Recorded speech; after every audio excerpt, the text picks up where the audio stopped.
Moon in astrology, especially Indian astrology, is the most important planet.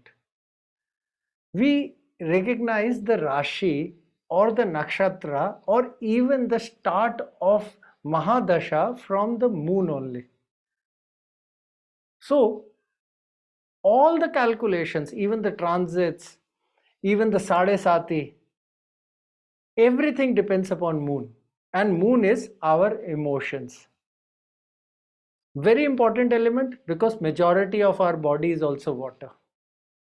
So what happens is wherever moon will be sitting, that will be the house we will have our emotions attached with.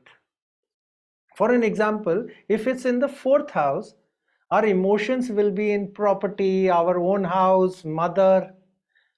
If it's in seventh house, the emotions will be attached to spouse, relationship, even daily income on that thing. If it's in the 12th house, the person will be continuously thinking about some foreign or things away from it.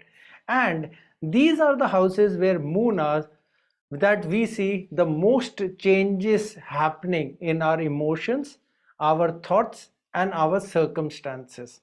Just take a notice, you will be able to understand about it.